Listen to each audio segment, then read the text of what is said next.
Muito bem, está começando mais um Papai Pode. Claro que pode, direto aqui do YouTube. Não esqueça de apertar o sininho e personalizar o seu canal aí, né? O nosso canal do Papai Pode. Porque hoje a gente recebe uma pessoa especialista em direito de família. É isso mesmo.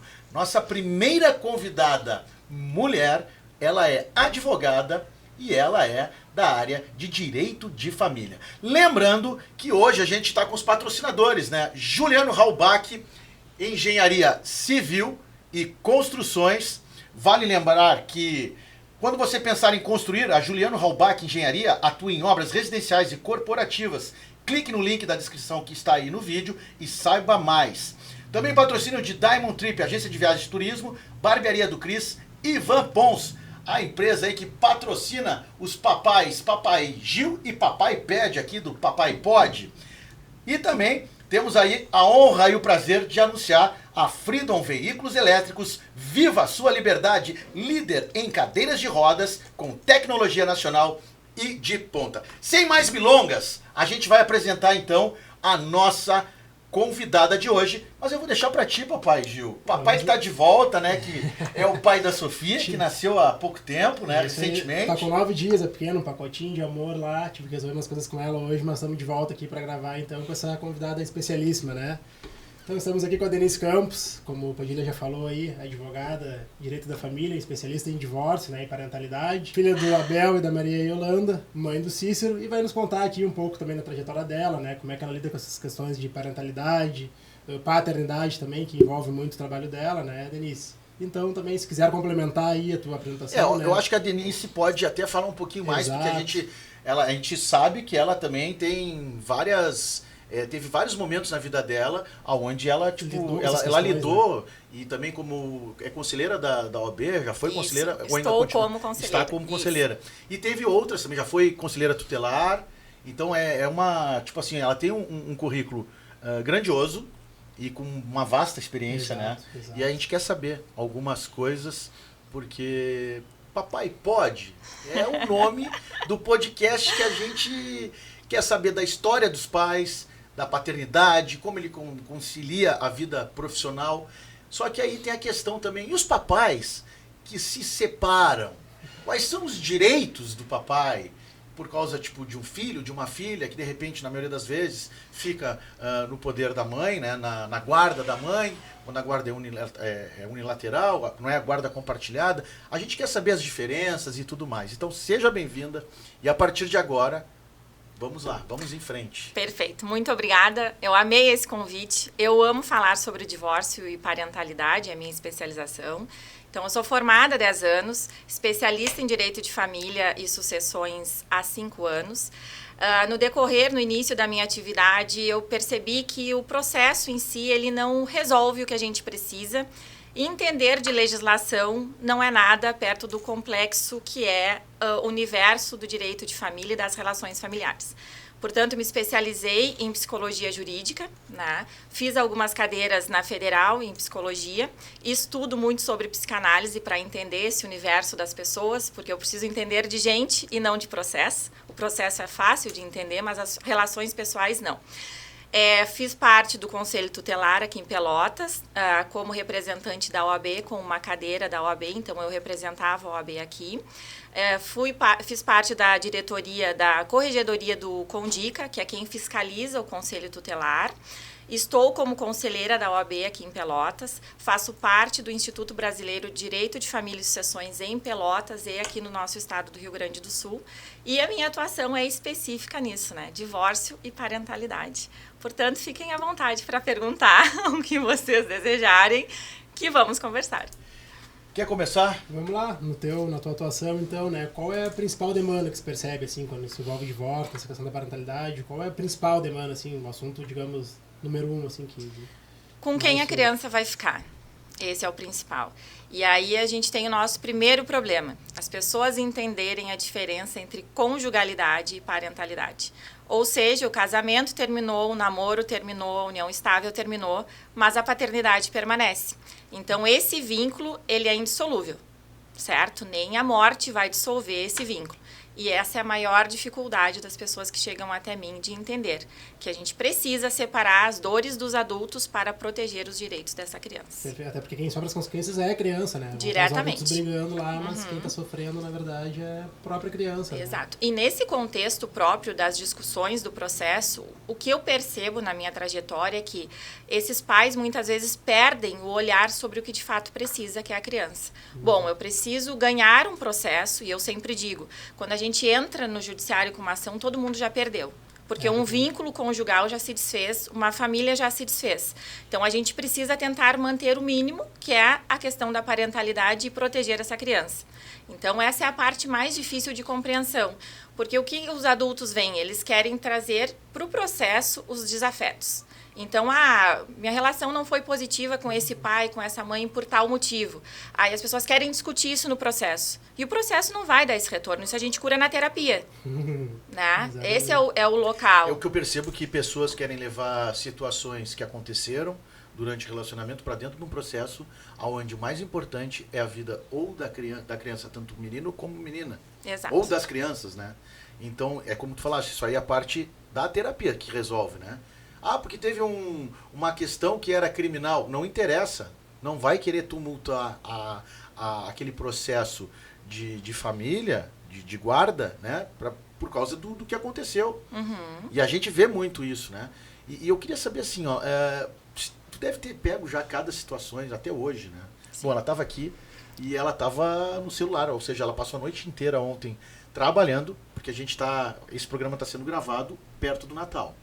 Né? Então, assim, ó, é a época onde mais acontece os problemas. Porque eu acho que é por causa que o pessoal usa para sacanear. Vou dar um presentinho de aniversário, melhor, de Natal, de final de ano, né? E aí o que acontece? Como está em recesso, né? A grande maioria, mas tem plantão, não tem? Tem. Então o que acontece? O pessoal quer dar um presentinho de Natal.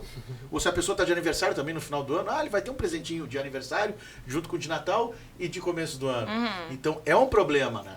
Tu deve ficar maluca nessa época do ano, né? Nesse período eu trabalho mais do que o normal e eu não faço recesso, porque o judiciário atende normalmente as medidas que são urgentes. Então, o que a gente precisa? O Natal, o Ano Novo, essas são festividades muito importantes para as crianças, especialmente as menores, porque tem toda aquela função do Papai Noel, de receber o presente, de jantar com a família, da ceia, ou seja, a criança precisa criar esse vínculo e muitas vezes as famílias têm essa tradição e é importante que a criança também tenha acesso a isso. Então, é a época que eu mais trabalho para garantir que essa criança consiga conviver, por exemplo, com o pai nesse período e tenha esse período de convivência adequado. Então, assim, não existe recesso para quem trabalha com direito de família. E tratando dessa questão mais direta do pai, né? O que é mais comum? Digamos, a mãe não deixar e o pai querer ver a criança, ou meio que a mãe querer que o pai veja, mesmo sem ele ser... tem um lado também do pai que não quer nem... O pai, na maioria das vezes, né? Na maioria das vezes, se paga a pensão, não quer nem ver a filha, ou se de repente nunca assumiu. Exato. Né? Que é uma vergonha isso. Se a criança vem ao mundo, se você fez, você tem que pegar e assumir. Responsabilidade. Você vai aprender, se não é responsável, vai aprender. Só que o que acontece? Tem os dois lados. Tem o pai que às vezes, né, quer ver a filha e a mãe não deixa. E tem aquele que precisa ser forçado. Tem digamos assim. O lado da mãe que quer que o pai veja. E aí como é que fica? O que rola mais? O que acontece mais? Então, eu vou falar a partir dos meus atendimentos, tá? E eu me sinto uma pessoa privilegiada, porque felizmente os clientes que chegam até mim, os homens, eles querem exercer a paternidade. Tá? Então, isso para mim é um presente todos os dias, porque eu sou filha de um pai ausente. Então, eu sei a importância e o reflexo disso na vida adulta. Então, os meus atendimentos são isso, os pais que querem efetivar essa paternidade de forma ativa e efetiva. E aí o que a gente tem é uma resistência muitas vezes do outro lado. Na maioria dos casos, 95% dos casos, eu verifico que o impedimento, por exemplo, muitas vezes da mãe, não é por incapacidade desse pai, mas porque essa mãe não elaborou o rompimento, porque houve algum tipo de traição, ou seja, questões que envolvem os adultos e essa pessoa não elaborou e aí ela vai descontar onde? na criança. São duas moedas de troca que a gente tem no processo de divórcio. É o patrimônio e a criança. Então, quando alguma das partes quer manter um vínculo conjugal e afetivo e a outra parte não quer, o que ela vai fazer? Bom, a velha máxima, eu vou te tirar tudo e eu não vou deixar de conviver com teu filho. Por quê? Porque é onde dói, é onde eu vou mexer com o outro para tentar forçá-lo a fazer o que eu gostaria e curar a minha dor. Quem sofre é a criança, né? Com toda certeza. Porque nesse caso, é isso que eu digo, a gente perde de vista a única coisa que efetivamente importa. Porque se a gente leva uma ação pro judiciário, é para proteger os direitos da criança. E se a gente fica nessa discussão, não vai poder ver o Natal e o Ano Novo é comigo, como eu recebi uma mensagem que uma mãe mandou pro pai e disse, não, o Natal e o Ano Novo é comigo, eu já organizei. Bom, só que isso não é um direito da criança. Ela não está vislumbrando a criança, ela está vislumbrando, daqui a pouco, atingir esse pai e privá-lo do convívio. Isso é totalmente prejudicial, porque essa criança entende. A criança não vai elaborar, meu pai não pôde vir porque a minha mãe não autorizou, porque não teve uma decisão judicial. A criança vai pensar o quê? É um vazio na vida dela. Meu pai sumiu. Meu pai faz 15 dias que não aparece. A gente não tem como, a criança às vezes não foi alfabetizada, ela não vai ter acesso às mensagens do celular, à troca de conversa que o pai daqui a pouco tentou ter com essa mãe para efetivar o convívio. O que fica para a criança é o sumiço. Daqui a pouco esse pai aparece. Se o pai tiver como provar isso e a mãe, tipo, por exemplo, não vou deixar você ver a criança porque eu estou no meu direito até que o juiz diga que eu possa fazer uma chamada de vídeo. Isso é considerado alienação? É um ato de alienação parental. A lei estabelece lá vários atos que são considerados de alienação. Um deles é essa dificultação de contato ou impedimento. Porque o direito desse pai, ele não nasce com a decisão judicial. É um direito desde a gestação. É que nem o direito à vida. Exato. Né? O direito de um pai, ele tem que acompanhar. Se ele não acompanha, o problema seria dele. Né? Exatamente. Ele seria, no caso, o réu. Uhum. Agora, no momento que o pai quer acompanhar a criança, o desenvolvimento da criança, a mãe se torna réu, porque ela não está deixando. Está dificultando. Exatamente. Então, o que a gente tem que fazer, o que eu sempre falo para os clientes, é que a gente traga isso para o processo, esses elementos constitutivos, porque nós precisamos dizer, olha, estou tentando exercer o meu direito e o direito do meu filho, porque é isso. Não é um direito do pai e da mãe, é um direito da criança de ter uma convivência livre e adequada com os pais. Isso é uma garantia constitucional. Tá? Depois a gente tem a Constituição, vai ter o Estatuto da Criança e do Adolescente, mais o Código Civil e todos falam a mesma coisa. Então, quando a gente impede ou dificulta, a gente está infringindo um direito da criança. E isso não deixa de ser um crime, porque a gente está impossibilitando que afetivo e emocionalmente essa criança se desenvolva de forma adequada. E isso não pode passar ileso, porque é um dever dos pais a proteção e cuidado. E na questão da proteção envolve o direito ao convívio. E nas questões ali, trabalhou um tempo no Conselho Tutelar, né? Sim. Tu via também bastante isso acontecer, as crianças, digamos, abandonadas, assim, principalmente pelos pais. Como é que era a situação dentro do Conselho em si, né? Maus tratos também, não sei se tinha algumas questões relacionadas a isso. Infelizmente, a questão no Conselho é sempre um pouco mais grave, né? Porque o Conselho Tutelar vai agir quando essas crianças, mediante uma denúncia, essas crianças estiverem com algum risco e alguns dos seus direitos violados. Então, muitas vezes a gente enfrenta, né, os conselheiros, a questão de denúncia por abuso sexual, por maus tratos, por ausência de uma alimentação adequada. Os pais, às vezes, simplesmente deixam as crianças à mercê na rua. Então, uma condição é muito mais gravosa, assim, né? Diferente muito do que a gente trata no processo normal na vara de família. Né? Então, mediante uma denúncia que pode ser feita por qualquer cidadão, pelo pai, pela mãe, por um terceiro que passou e viu isso, o conselho recebe essa denúncia e tem que ir até a casa averiguar essa situação.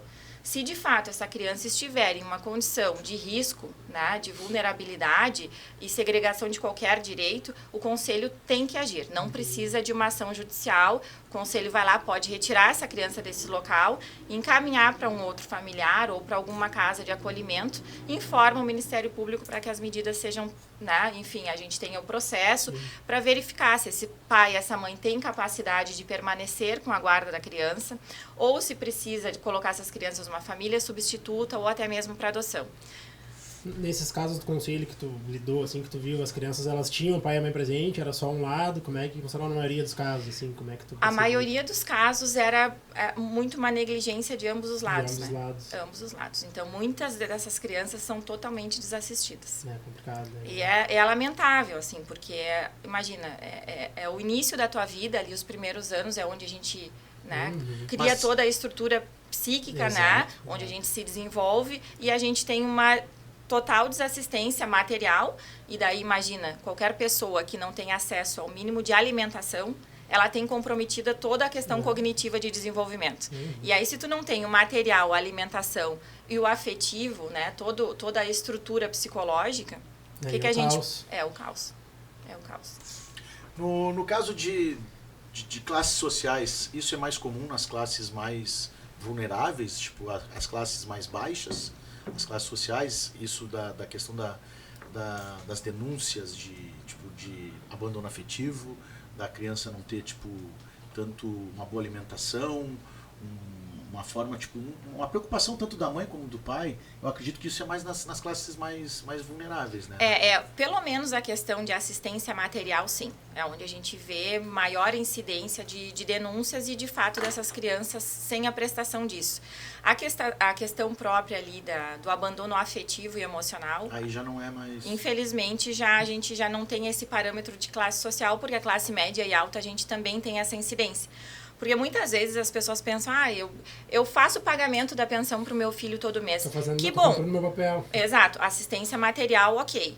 E a assistência emocional e afetiva? Exato. E o desenvolvimento dessa criança cognitivo e emocional no sentido de desenvolver um vínculo contigo? O que tu achas, de repente, de uma mãe ou de um pai que, por exemplo, um deles tem a guarda, tá?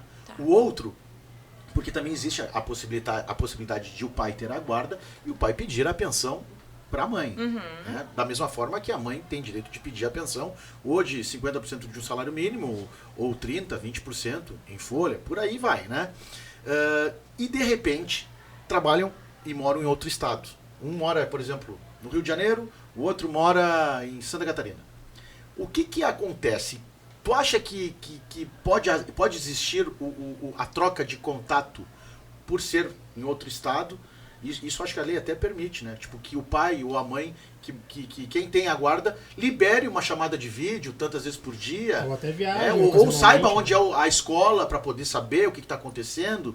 O que não pode saber o que não pode existir tipo a omissão disso, né? Isso aí, como tu falaste, isso pode se tornar alienação, Sim. tanto de um quanto de outro, né? Com Quem certeza. tiver a guarda. Porque o que acontece? A questão própria de estar em cidades ou estados diferentes não impede o compartilhamento da guarda. E o que é o compartilhamento da guarda? Não é período de convivência, mas é gestão de vida. Ou seja, onde a minha filha Martina, Sofia, vai estudar? Em tal escola. Qual atividade, qual tratamento de saúde, qual atividade extra-classe ela vai fazer? Isso é gestão de vida. E isso é dever e direito dos pais, independente do tempo de convívio.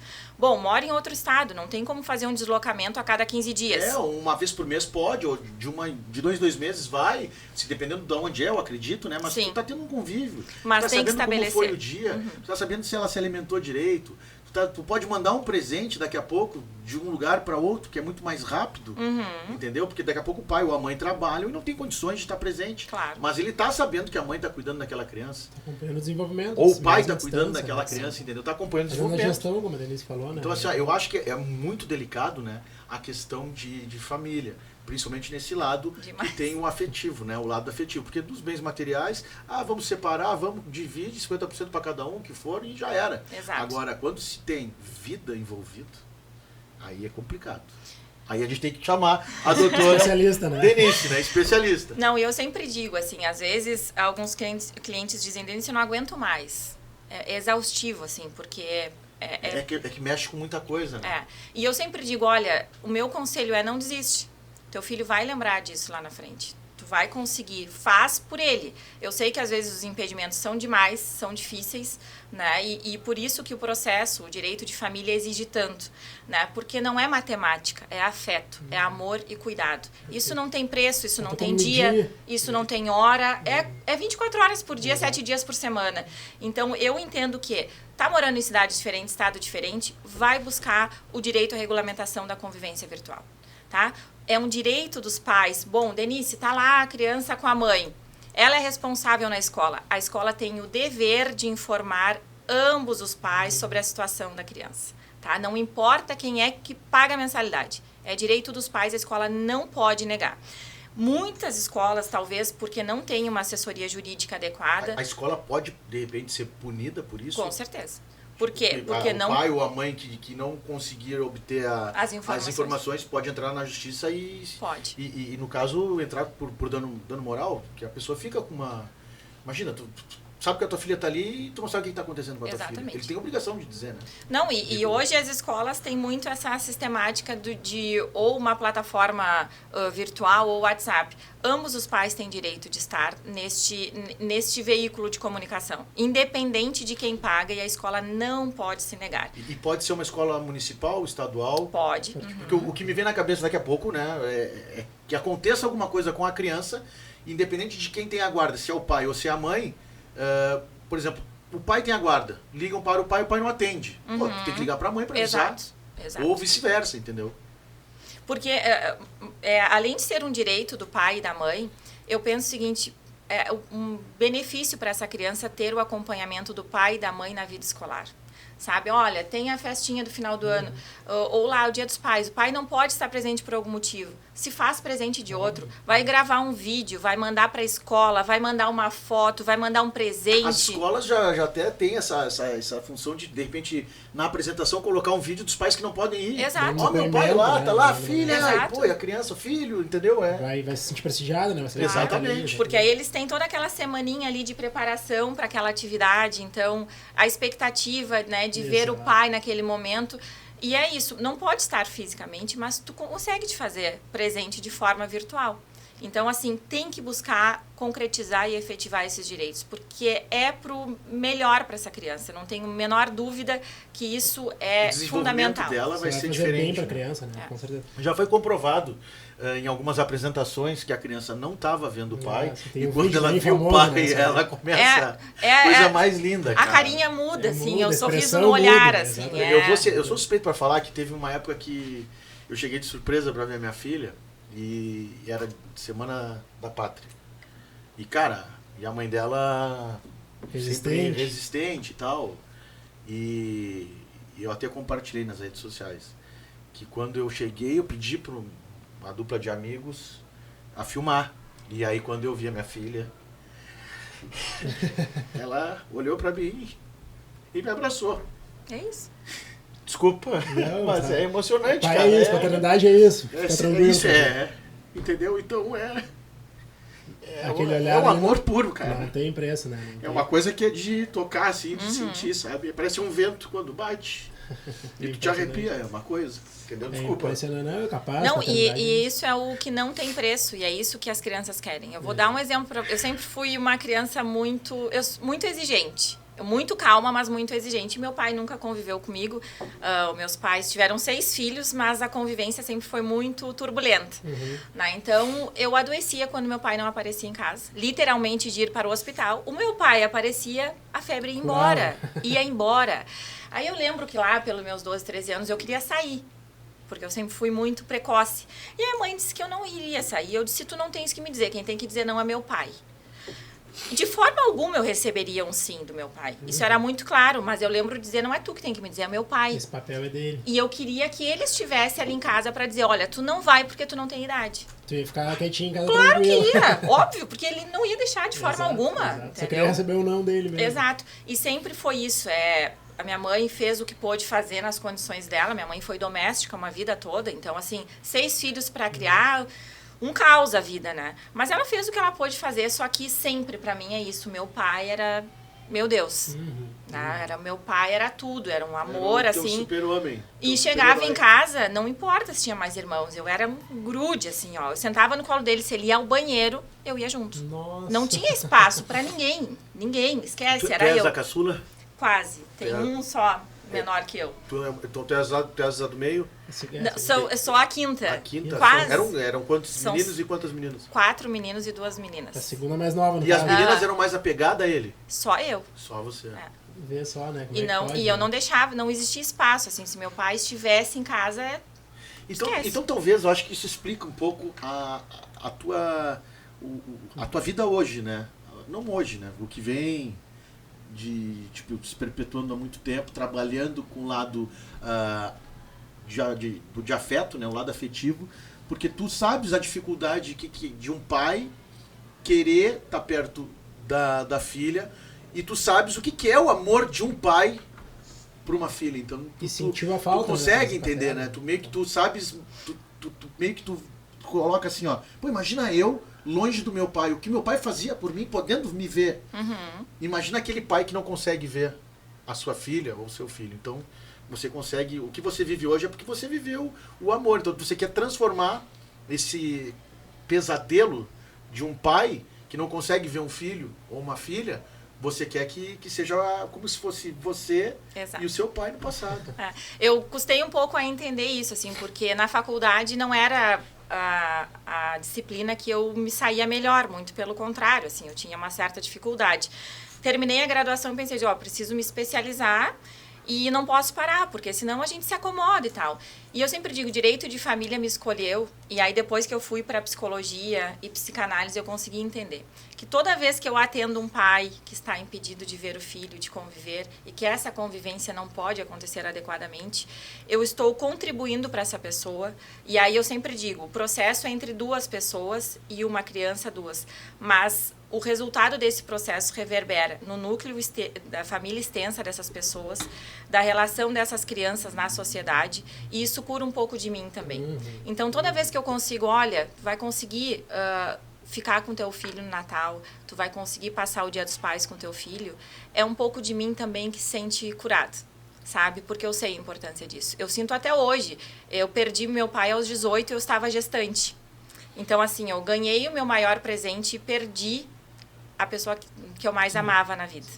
E no caso, o teu filho, tu ainda tu és casada com... Não. Tu te separou, e como foi tu lidar com isso? Porque hoje tu lida com essa situação.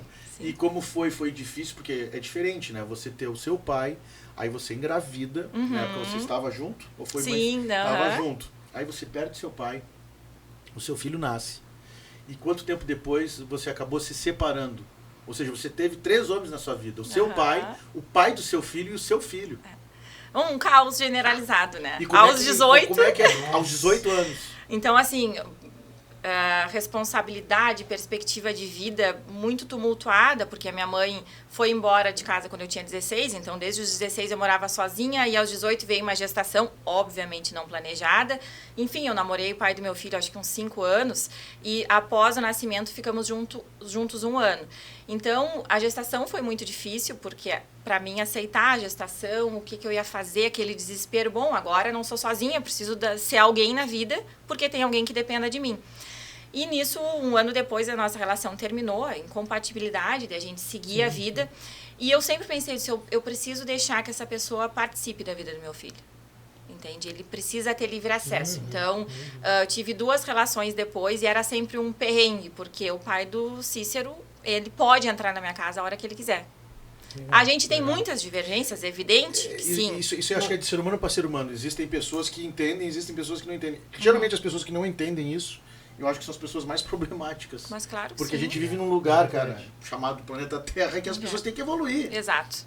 Entendeu? Ah, mas se a pessoa não tem filho, foi namorado, não quer mais falar, beleza. Okay. Mas aquela pessoa que namorou, por exemplo, a pessoa ali, mas não tem filho, daqui a pouco o irmão, o sogro pode se dar com ela, mas aquela pessoa, se não tem filho, não tem porquê. Agora, quando tem, é um vínculo eterno. Exatamente. Não tem como, né, e eu sempre pensei isso, assim, olha, eu sempre senti muito, e sinto até hoje a falta do meu pai, eu digo, eu não vou fazer isso com meu filho, eu vou dar esse espaço. Não tenho como obrigar. Aí a pessoa vai fazer o que bem entender desse espaço na vida do meu filho, entendeu? E ok. Enfim, aí sobre isso eu não vou. Mas eu sempre entendi como fundamental, assim, e sempre quis, eu sempre quis a tranquilidade de saber, olha, esse espaço existe e meu filho merece isso. Sabe? Porque eu sempre digo, às vezes eu vejo, assim, muitas pessoas, Dia dos Pais, as pessoas colocando a fotinho com a mãe, meu pai. Eu, honestamente, eu odeio esse termo e ninguém substitui ninguém. Primeiro que o papel do pai e da mãe são muito diferentes na vida de uma criança. O que cada um proporciona, o que cada um ensina, o que cada um vai trazer. É que na rede social é mais fácil, né? Ser mamãe mais solo, bonito, né? papai solo, né? A vida real ali. A vida real é diferente. Mostra, né? Não adianta tu falar que tu é papai solo ou mamãe solo e aí tu só fazer cacaca depois. Na rede social tem, show de bola. Isso. E aí na vida real? Tu não deixa, de repente o pai ou a mãe quer ver e não tá deixando, não tá facilitando. Não, tem que ser, sabe? Tu não, é tão difícil, e ao mesmo tempo é tão fácil. Porque as pessoas não conseguem, não querem acreditar na facilidade, na vontade. Parece que querem complicar muitas vezes. Por exemplo, assim, tem pai, tem mãe, cara, que às vezes... a minha irmã, por um tempo, foi mãe solteira. E aí, ela foi... Ela estudava e trabalhava. Estudava à noite e trabalhava. Tem pessoas que estudam e trabalham. E aí, como é que faz? É um caos. E conseguem criar os seus filhos. Hoje, eu, vivendo ali a paternidade, eu falo pra minha mulher, deve ser muito complicado ser uma mãe solo, né?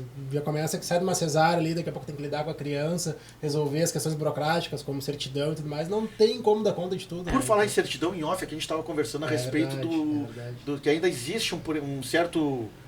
preconceito, né? Um machismo, né? Na hora... Eu considero, né? Não sei, até pode explicar melhor, doutora, mas é isso. Quando eu não sabia como é que funcionava, né? Fui me informar sobre isso. Pelo que eu soube, o homem pode registrar o filho apenas com o documento da mulher, mas a mulher não tem esse direito. Precisa que o pai se certifique ali de que realmente é pai, enfim. Achei meio absurdo isso, mas acho que a tua explicação é melhor. Qual seria a explicação para isso?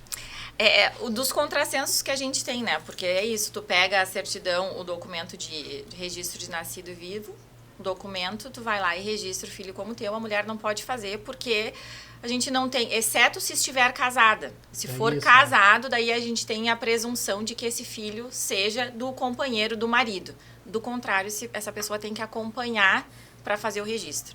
E aí é dos contrassensos que eu sempre digo, assim, a gente tem várias campanhas do Conselho Nacional de Justiça sobre paternidade efetiva, do pai presente, do registro, e quando a gente chega para efetivar essas coisas, a gente não consegue.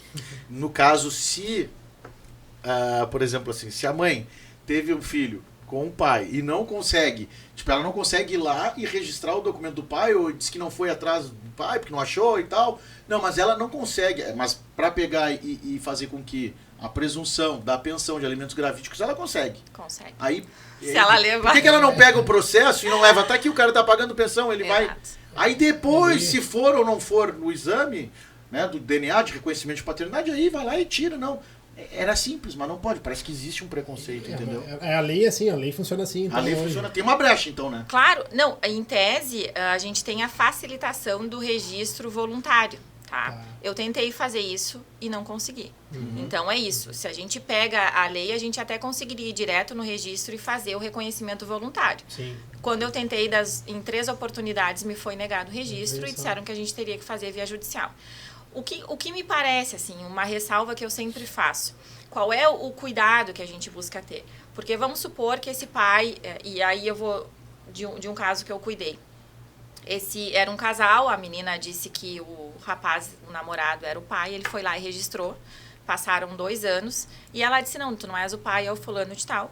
Né? E aí fizeram o DNA, de fato, o rapaz era outro, o pai da criança, o pai biológico. Nisso a gente buscou, então, desconstituir esse vínculo. E aí qual é o problema? A gente tem uma criança que durante 2, 3 anos ficou vinculada emocionalmente com essa pessoa, com essa figura paterna.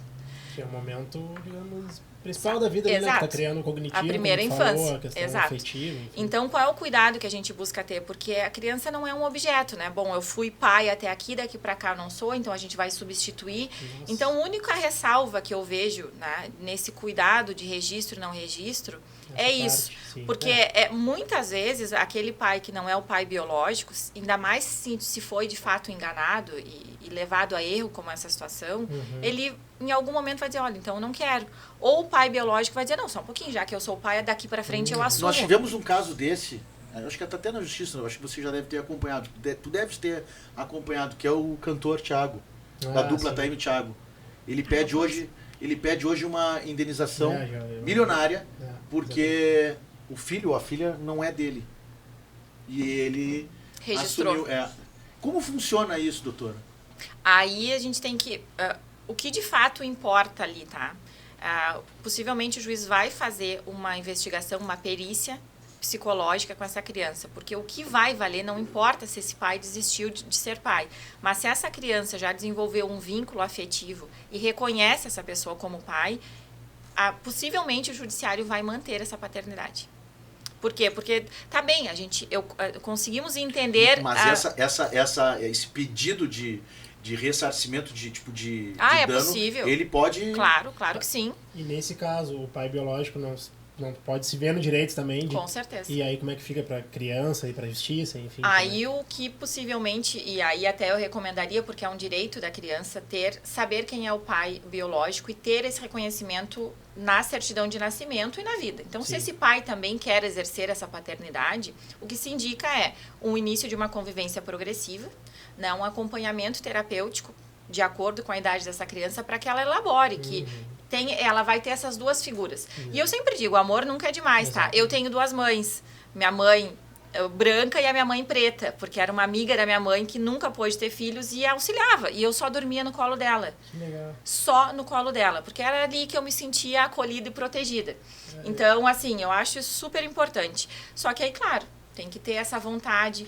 E aí, esses dois pais, o socioafetivo e o biológico, vão ter que segurar a onda de toda essa enganação, porque isso é um prejuízo emocional E às vezes grande. tem o ego, né? A gente sabe, a gente é Mas homem, tem o claro ego, que sim. eu quero ser o pai. Claro que sim. E entender, e daí vai muito do processo, como ele vai ser instruído. Bom, vamos fazer uma perícia, vamos ver, atestar a capacidade parental dessas pessoas, né? Vamos submeter a oficina de parentalidade, que a gente tem de forma gratuita, a oficina de pais e mães, que o Conselho Nacional de Justiça disponibiliza gratuitamente. Onde é que funcionam essas oficinas? São presenciais? Aqui em Pelotas, onde funciona? No fórum. Aí fórum. o juiz determina, marca um horário e os pais participam, tanto o pai quanto a mãe. E são Mas é somente quando o juiz determina ou se alguém, se o pai ou a mãe quiserem buscar esse serviço? Eu vejo isso só através do processo. E mesmo assim as pessoas têm resistência, tá? Mas as mesmas aulas, a dinâmica dessa oficina presencial, a gente tem online gratuita. Então, tu te cadastra ali na página do Conselho, as aulas são online, então tu assiste todas as aulas, depois responde um questionário e tem um certificado ao final. Então, assim, todos os clientes que eu indiquei e trouxeram um retorno muito positivo, processualmente falando. Porque é isso, né? Às vezes a gente vive naquele emaranhado, naquela dor do impedimento, da dificuldade, e às vezes a gente não consegue estender o olhar um pouquinho mais. Sim. Então, sei lá, leitura, né? Olhar um filme. Eu amo essas coisas, né? Porque o filme é História de um Casamento, não sei se alguém já assistiu. O nome do filme é História de um Casamento. Não assisti. É sensacional. Dica de filme, olhando pra câmera. História de um Denise Campos, vamos lá, pode. História de um Casamento. É sensacional. Qual é a lógica? O casal tem um menino e resolve se divorciar. No início, eles conversando, não, vai ser consensual, nós iremos determinar como será o divórcio, como serão as coisas em relação ao nosso filho. Só que, enquanto estão nesse diálogo entre os dois, tudo ok. Daqui a pouco, uma amiga disse, mas eu vou te indicar uma advogada. Ela é maravilhosa, foi ela que resolveu o meu divórcio. E essa pessoa resolve ir atrás dessa advogada. E aí ela diz pro ex-marido, a partir de agora nós não conversamos, tu vai conversar com a minha advogada. Nossa. Até aí, ok. Só que aí o cara vai lá de sangue doce, não, nós já decidimos tudo, doutora, nem precisa se preocupar, já tá tudo certo. Só que é uma advogada que entende que ela precisa ganhar o processo. Ela não entende que o processo é daquelas partes e que a vontade daquelas duas pessoas tem que vigorar. Então ela faz um inferno na vida desse casal. E o cara de sangue doce, daqui a pouco, contratou um advogado extremamente correto, tranquilo, e ele diz, infelizmente, se a advogada da tua esposa, tua ex-companheira é essa, tu precisa de um outro advogado que não seja eu. Um advogado mais combativo. Aparece ambos na audiência. Em uma situação, ele esqueceu de prender direito o cinto no carro, ela bebia em alguns dias da semana. Tudo situações corriqueiras e do dia a dia que o casal vivia super bem. No dia da audiência, o advogado dele diz, mas o dele, diz, mas ela é alcoólatra, ela bebe todos os dias. E aí a advogada dela fala do cinto de segurança. E aí tu percebe que tudo aquilo que eram coisas do dia a dia, coisas que de forma alguma atrapalhavam a parentalidade, foram levadas para o processo para desmoralizar um ao outro e esqueceram totalmente da criança. Bom, segue o processo, conseguem fazer lá. O final do filme é lindo, porque são os dois abraçando a criança e, no fundo, lamentando por terem passado por tudo isso, porque eles não queriam. Acabaram... Não vai dar spoiler. Né? Não, eles não... Não, eu dou sim, eu dou. Eu sou a pessoa que dá spoiler. Se não quiser, tranca aí. Eles não ficaram juntos, tá? E aí, no final, é isso. Tipo, ela queria que ele trocasse de cidade, ele não queria. No final, ele acabou trocando de cidade para ficar perto do filho. Mas não ficaram juntos. Não ficaram juntos, mas conseguiram Mas equalizar. Feliz. Sim, para a criança foi. Legal. Conseguiram equalizar tudo. Só que nesse meio tempo, é o que eu sempre digo, até tu chegar nesse resultado, às vezes tu tem 3, 4 anos de processo. Você gastou tempo, dinheiro. E o emocional, gente. Emocional, tanto do pai, como da mãe, como da criança, principalmente da criança. E até estando esse exemplo, em média, assim, quanto tempo que demora um processo desse para se resolver? Tem uma média? Ou cada caso é um caso? Como é que funciona? Os mais complexos, uma média de 4 anos. Porque às vezes tu precisa de perícias, né? Então, às vezes, se o cliente tem condições, a gente contrata uma assistência técnica. Eu sempre digo, é importante a pessoa estar preparada para o processo. Então, se puder, o meu cliente, eu já digo, já faz terapia, inicia a tua terapia, né? Porque o processo, a lei é uma coisa, o andamento do processo é outra. A gente tem que ter estrutura emocional para lidar com isso. Pode-se pedir num processo pode acontecer no processo um pedido de teste de psicológico, alguma coisa, tipo, porque a pessoa pode estar achando que é uma coisa e ela está fazendo totalmente diferente. Com certeza. Porque aí como é que faz a pessoa se não fizer, se ela não for fazer, o que acontece? Tipo, dentro do processo, como que fica isso? Em tese não tem nem a opção de não fazer, né? Eu, geralmente, quando tem esses casos de alienação parental, de indícios, né, e atos de alienação, eu já peço a perícia. Primeiro porque eu preciso saber até onde, se existe essa alienação, até onde ela foi e qual o prejuízo que já se estabeleceu para essa criança. Você consegue se identificar nisso? Consegue. E aí a importância de tu ter a perícia psicológica, e aí a gente vai analisar porque a importância de entender também sobre psicologia, porque tu vai fazer a perícia de acordo com a idade da criança, testagens de acordo com a idade da criança, e tu faz a perícia com os pais em separado. Tem os pais e com a criança também. Exato. Porque aí faz só com o pai, só com a mãe, e o ideal é fazer com o pai e a criança, com a mãe e a criança e só a criança. Porque aí a gente consegue ver a vinculação dessa criança com os pais em separado, né? Porque senão a gente tem só a versão de cada um no processo. Ele é um mau pai, ele é uma mãe ruim, mas a gente, né? O pai ou uma mãe dele, por exemplo, um pai que tem um convívio com a filha, mas se faz junto com a filha e com o pai, a perícia vai identificar mas se claro, ele tem um bom relacionamento. Eu acho que teve um caso agora que aconteceu, eu acho que a perícia diagnosticou, que foi da Luana Piovani do Scooby, não teve alguma questão assim, que na perícia diagnosticaram que os filhos realmente queriam morar nos Estados Unidos e ela estava dizendo que não. Eu acho que foi feita uma perícia e as crianças mesmo confessaram que elas queriam. E aí porque isso é outra questão, tá? Eu sempre digo, todo o processo, ele se desenvolve numa logística dos adultos. Só que é um contrassenso, porque o processo é para proteger os direitos da criança. Então, assim, a criança deveria, e no meu ponto de vista, deve ser ouvida sempre. Sempre respeitada, obviamente, a idade, a capacidade de discernimento e a condição cognitiva dessa criança. Mas deve ser levada em consideração. Então, por exemplo, os filhos desse casal acho que já são bem maiores, né? Sim, então, eles estão na fase de estudar, eu acho. Daí eles quiseram estar nos Estados Unidos, mas ela estava dizendo não, que era o pai que queria obrigar eles a viver lá, que eles gostavam do Brasil, alguma coisa assim. Não sei a fundo essa história também, posso estar falando bobagem. Sim. Né? Não, mas nessa idade eles têm plenas condições de manifestar essa vontade. O que a perícia tem que verificar? Bom, essa criança, esses adolescentes querem morar com o pai porque de fato tem uma relação mais saudável, ou se daqui a pouco ali eles têm uma flexibilização de algumas coisas que não tem com a mãe. E aí isso é importante que os pais em algumas coisas estejam alinhados. Denise, mas como é que eu vou alinhar alguma coisa se eu não falo com a mãe do meu filho? Temos a solução para quase tudo nessa vida. O WhatsApp não está funcionando, tem um aplicativo que foi criado aqui em Pelotas, o Zelle, Z-E-L-L-E, que é exatamente assim, é uma agenda virtual da criança. Então, Foi ali, criado aqui em Pelotas, maravilhoso. E eu já tenho indicado para os meus clientes. Muitas vezes tem medida protetiva. O que acontece? Não posso falar. Bom, tem um filho no meio, a gente vai ter que estabelecer uma comunicação mínima. Fala pelo aplicativo. Coloca ali. Olha, sexta-feira, 18 horas, atividade da Joana na escola. Olha, quinta-feira a Joana passou mal, febre, medicação X e Y. É tipo uma agenda compartilhada. Exato. Mas é uma agenda compartilhada com pai e a mãe. Pai e a mãe. Os advogados. E os advogados, tipo, se o pai tem acesso, ele pode passar para o Claro, advogado, né? claro. E o ideal, eu sempre digo, é que tenha essa orientação. Porque nesse processo, o processo do processo em si é um aprendizado para todo mundo. Às vezes até na forma de comunicação. Porque, enfim, cada um tem a sua maneira. Se tu me pegar num dia que eu tô muito atucanada de trabalho, eu vou te responder de uma forma. Se eu estiver tomando um chá na beira da piscina, vai ser de outra forma, entendeu? Então, é importante esse acompanhamento, eu entendo, dos advogados. E sempre nesse intuito de apaziguar, né? Não de fomentar daqui a pouco. Olha, se ela disse A, então tu diz 3B, é porque é a gente que tem que ganhar. Sabe? Então, se a gente busca... Bom, tem esse aplicativo, olha, Denise, veio uma mensagem assim, assim ali. Primeiro que o pai, mesmo não tendo a guarda, tem autonomia. E os direitos, né, desse poder parental, ele não se extingue com o divórcio. Então, assim, ó, não preciso que a mãe permita que eu vá na escola. Pode ir. Eu não preciso que a mãe permita estar no grupo da escola. Tu pode e deve estar. Porque o teu filho precisa que tu seja ativo. Bom, tá lá. Tô passando na escola no horário da saída. Dá um beijo no teu filho, um abraço. Mas tu sabe que tem alguns casos que o pai, a mãe deixa de lado, né?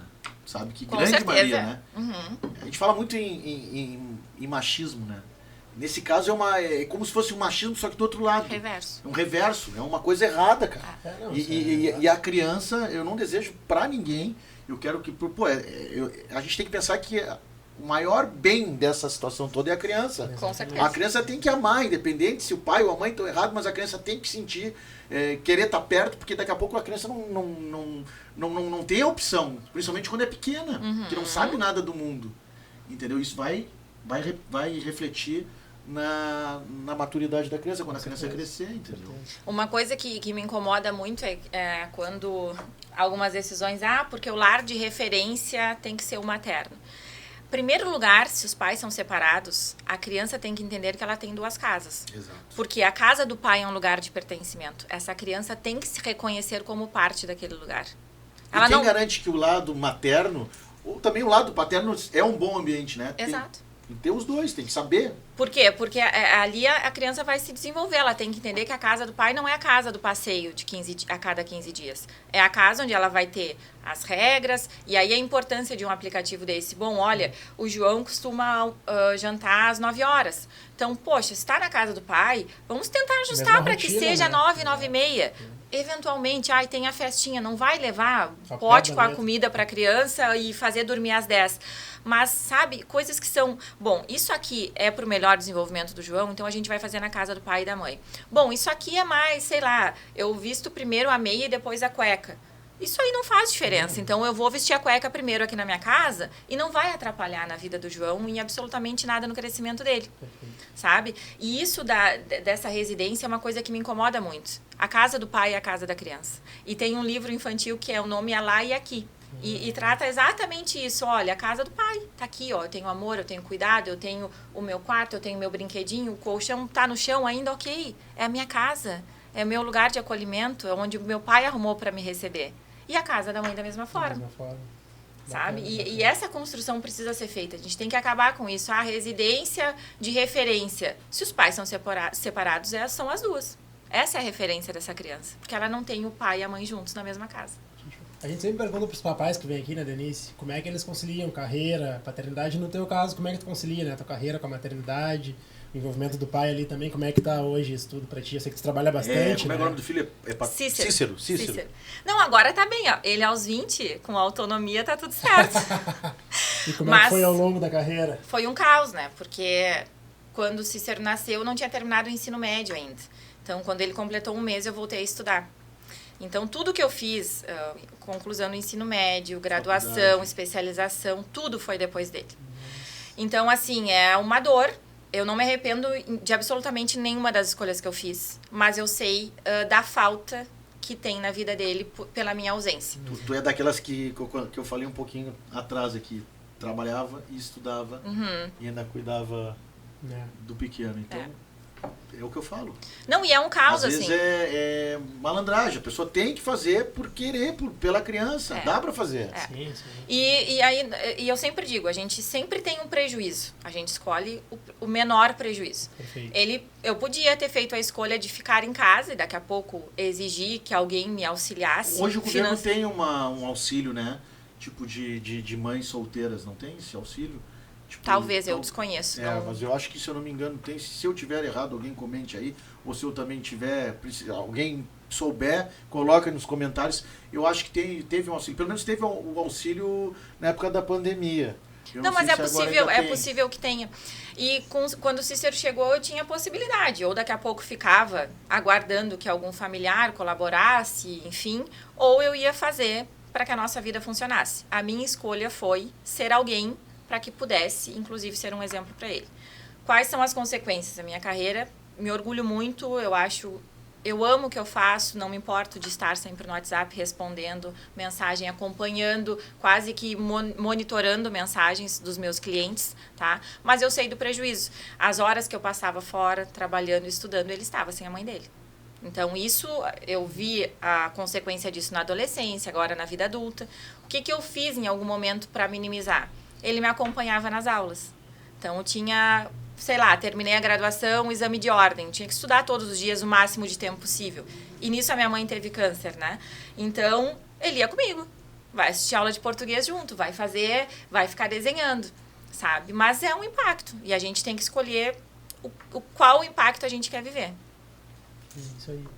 E outras questões, assim, que eu acho que, como advogada, pode me ajudar, né? Até te comentei durante a minha gestação, te perguntei como é que funciona, não sei se aqui em Pelotas, exatamente, tem alguma lei para acompanhar a mulher durante o parto, né? Tem a questão da doula ali, como é que tu vê isso, essas leis que vão ajudando ali o casal, a mulher principalmente, que eu acho que paternidade também é estar do lado da mulher, né? Sim. Durante a gestação, como é que tu vê essas leis que vão surgindo, assim? Porque um avanço realmente no judiciário? Eu entendo que sim, porque eu sempre digo, né, nos 9 meses de gestação é um momento muito solitário, né, porque por mais que o pai queira fazer, ele não tem muito o que fazer. O máximo botar, né, Exato. Tu vai botar as dores, modificação no corpo, hormonal, é tudo com a gente, não tem o que fazer. Então tu tem que ter eu entendo que o pai tem que ter um emocional muito forte para lidar com isso, com essas mudanças todas. Para conseguir dar um suporte, né? Exato. Então, eu acho super positiva essa função de poder ter o acompanhamento com um profissional habilitado. E eu me deixa muito feliz esse movimento dos pais em fazer parte desse momento. Né? Não ser um mero espectador, não. Como faremos isso? Como funciona o parto do nosso filho? Como a gente vai encaminhar ali as primeiras horas, a função da amamentação, se vai dar, se não vai dar, frustração para a mulher, muitas vezes, quando isso não ocorre. Então, eu sou muito a favor. Mas eu sempre digo, nosso país, especialmente em direito de família, o nosso problema não é a ausência de legislação, mas o mau uso do que a gente tem.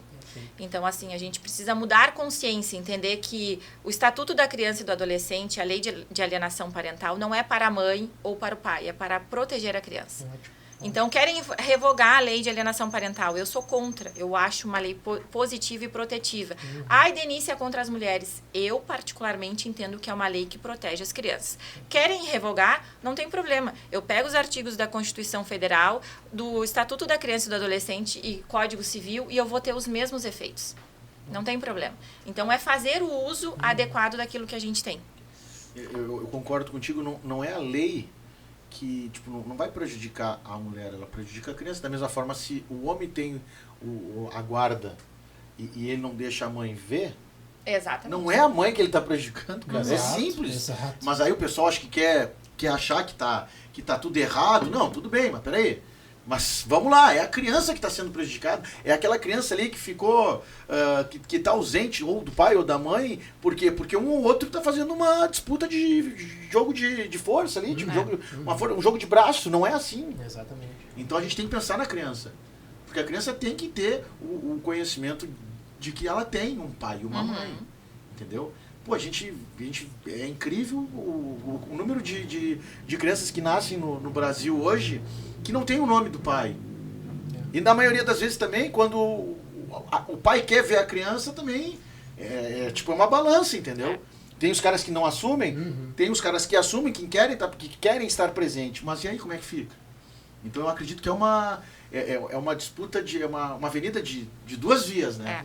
Claro, tem um lado que é maior, tem um outro lado que é menor, mas vão chegar no mesmo lugar, entendeu? O trajeto não vai importar, mas vão chegar no mesmo lugar. Sim, uma pode ser reta, outra pode ser mais, né? E no caso, o número de crianças que não possuem nome do pai é enorme no Brasil. Só que também tem aqueles pais que têm o nome na criança e querem ver. E aí como é que fica? Exato. E muitos querem fazer esse reconhecimento voluntário, né? E muitas vezes tem o impedimento da mãe. Então, assim, no fundo, tudo isso são crianças num corpo de adulto, né? Que não curaram as suas dores, os seus problemas. E aí eles vão descarregar onde?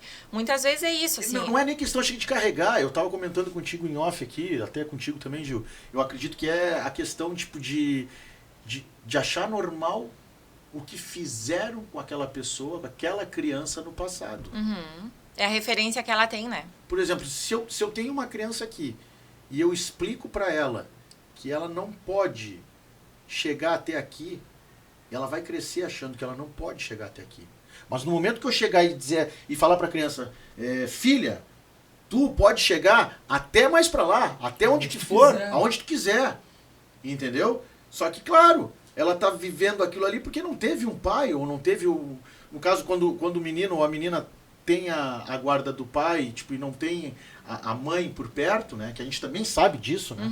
Ela percebe e acha que é normal viver da forma que o pai vive. Exato. Então faz falta, cara. Ou tu reproduz aquilo que tu vê, ou tu rompe e faz diferente. Exatamente. Né? O que é muito difícil. Exato. Nossa Senhora, a gente dá difícil, uma caminhada e daqui a pouco doutor. procede. É difícil romper isso. Mas claro que sim. E aí tu aconselhas a terapia. Mas com certeza. E reconhecer isso, assim, ó. Porque é o que eu digo, eu tive a falta do meu pai. E eu reconheço isso e eu não quero replicar, né? E aí, muitas vezes, a gente vê, bom, eu me criei sem meu pai, não faz falta. Não, ele faz. Né? Porque o que acontece? A primeira referência de relações afetivas, de relações familiares que a criança em desenvolvimento tem é o pai e a mãe. Então, é bem o que tu disse. Se a criança não conviveu com o pai, ela vai achar normal que o pai seja ausente. Então, muito provavelmente, é inconsciente, a gente replica isso. Então, bom, eu vou ter um filho, se o pai não quiser assumir, não precisa. Bom, a gente sabe que hoje as mulheres têm toda uma independência financeira, economicamente, muitas vezes a gente de fato não precisa desse pai. Mas não é a gente precisar, é a criança. Então, assim, tá bem, eu posso criar meu filho sozinha, porque eu tenho condições financeiras, psicológicas, que bom. Mas a criança, será que para ela é o melhor dos mundos estar somente na companhia do pai ou só na companhia da mãe? A resposta é não. Privar a criança disso, né? Exato. Então, assim, ó, podem revirar o que quiserem. E quando a criança é submetida a algumas situações na guarda da mãe ou do pai, por exemplo, essa pessoa que possui a guarda já foi despejada 2 vezes. Isso aí é grave, né? Porque a criança está junto com a mãe, o juiz que não vê isso aí tem alguma coisa errada. Aí a questão própria, até a lei estabelece de uma forma muito clara que a questão econômica não é requisito para perda da guarda ou diminuição do poder familiar. A gente tem que ver que condições isso aconteceram. Se foi por má gestão, porque daqui a pouco a pessoa tem uma renda própria, recebe os alimentos ali, né? Então, daí daqui a pouco reajusta o padrão de vida. Bom, eu moro num imóvel que é R$5.000 por mês e eu recebo 3. Bueno, então vamos morar num imóvel, numa locação de R$1.000, inferior, sim, inferior, mas que me permita viver tranquila. né? Então tem que analisar muito bem em que contexto isso aconteceu, né? Se de fato é uma questão transitória, econômica, se é uma questão de ausência total de gestão dessa pessoa, né? Se é uma ausência de contribuição do pai ou da mãe do outro lado, né? Então, no direito de família é isso, eu sempre digo, família é tudo igual, só que diferente. Né? Porque a gente tem os mesmos problemas, mas são particularidades. E claro que deve ser investigado, porque não é uma coisa normal de se acontecer.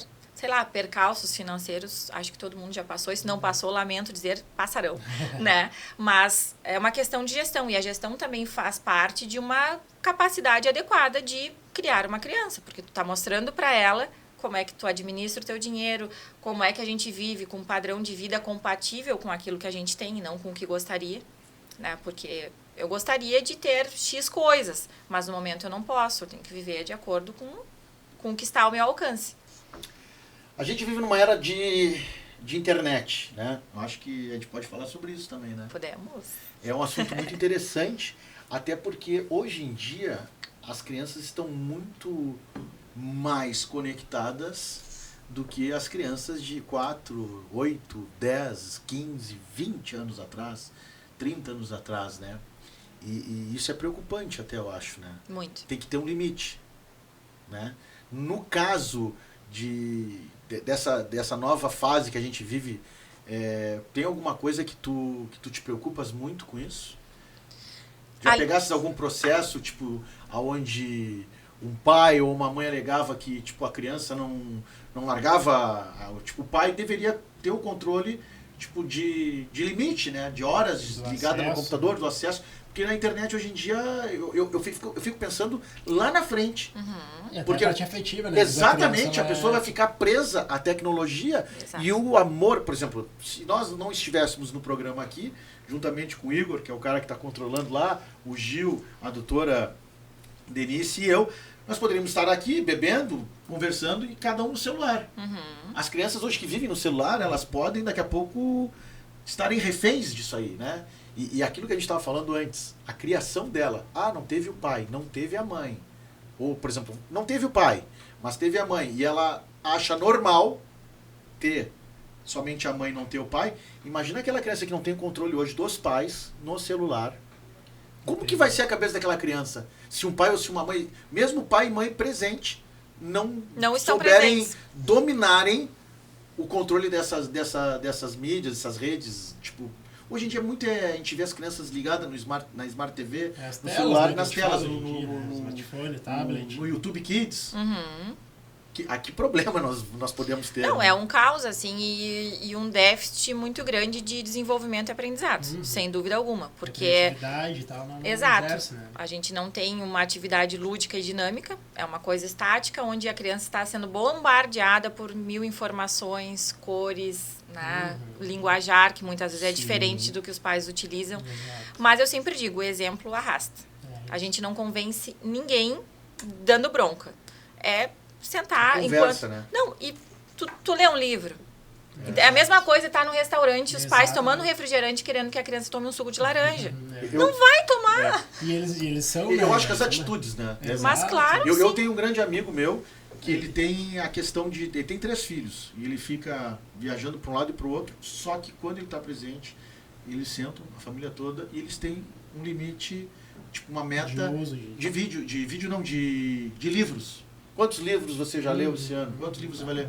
Ah, então vamos fazer tal coisa, tal, final do ano, tá, mas tu vai ter que ler, tu vai ter que falar comigo. É isso, eu acho que é educar, né? Pode falar, mas a criança ela vai pelo exemplo. Mas né? claro, ela vai repetir sim. o que tu está fazendo, o que tu está falando. Com certeza. É bem isso. Então, estimular e a criança vê isso. Olha, meu pai acorda todos os dias, a primeira coisa que ele faz, ele toma banho, depois ele vai ali e serve meu café. Sabe? Bom, a criança já tem 2 anos. Deixa ela te ajudar a servir o café e virar tudo na mesa. Vai fazer jeito parte dela, do jogo. exatamente. Entendeu? Mas ela aprender nessa dinâmica. Porque é óbvio que é mais cômodo a gente... Eu imagino, o Cícero há 20 anos atrás, eu não sei se eu saberia criar uma criança hoje, eu fico assustada, né? Porque é muita diferença. Mas tu precisa dar esse espaço para que a criança faça. Eu imagino que seja muito mais confortável tu entregar o celular, porque a criança fica quieta. Exatamente. Sabe? Aí tu consegue trabalhar, tu consegue organizar a casa, tu consegue fazer tudo. Só que aí é isso, é o prejuízo que tu quer ter. Tu quer ter o prejuízo hoje de ter uma casa desorganizada de não dar conta de fazer muita coisa e ter uma criança saudável, ou tu quer colher esse prejuízo lá na frente, porque ele virá, indiscutivelmente. Isso é questão de tempo, né? Mais alguma pergunta? Acho que vamos encerrando por aqui, né? Bom, antes eu quero fazer uma pergunta que eu faço pra todo mundo que vem aqui, tá? Eita! Essa pergunta é forte. Essa pergunta é forte. Ok. Daqui a pouco a gente vai até vender um patrocínio, quem quiser pagar essa pergunta. Antes eu vou agradecer os parceiros Diamond Trip, agência de viagens e turismo, barbearia do Cris, Ivan Pons, a marca que veste os papais, Papai Gil, Papai Pede, aqui no exatamente, aqui no Papai Pode. Juliano Halbach, Engenharia Civil e Construções, e também a nossa parceira, nova parceira, Freedom Veículos Elétricos. Viva a sua liberdade, líder em cadeiras de roda com tecnologia nacional e de ponta. Detalhe, queremos entrevistar o empresário, porque a história desse cara vai dar audiência muito boa. Bom, agradecer a tua participação, tá? Doutora Denise Campos. Mas antes eu quero saber o seguinte, se a Denise Campos voltasse há 20 anos atrás e encontrasse a Denise Campos, tipo, há 21 anos atrás, grávida, tchararará, do Cícero, e o que ela falaria para a Denise lá de 21 anos atrás? Tu falarias ali, encontrasse ela ali na frente aqui do PSJ, o que tu falaria para ela? Que ela fizesse a mesma escolha que ela fez. Valeu. Show de bola. Obrigado. Só antes de encerrar, quem quiser procurar a doutora, né, para alguma vai questão. Vai aparecer, a gente coloca algum papai. Não, mas ela pode deixar também os contatos. Pode deixar os contatos, dela, né, telefone, redes, Instagram. Perfeito. O WhatsApp é 53-981120025. O Instagram é denisecampos.adv. Lá tem material disponível, tem acesso ao site, meu Instagram, né? Ou melhor, o WhatsApp, tem um link lá na bio. Entre em contato, não estamos em recesso. E é isso, direito de família, 24 horas por dia, 7 dias por semana. Valeu, não esqueça de seguir a gente, clica aí no sininho, personalize aí para você receber as mensagens, Facebook, Instagram e, claro, no YouTube.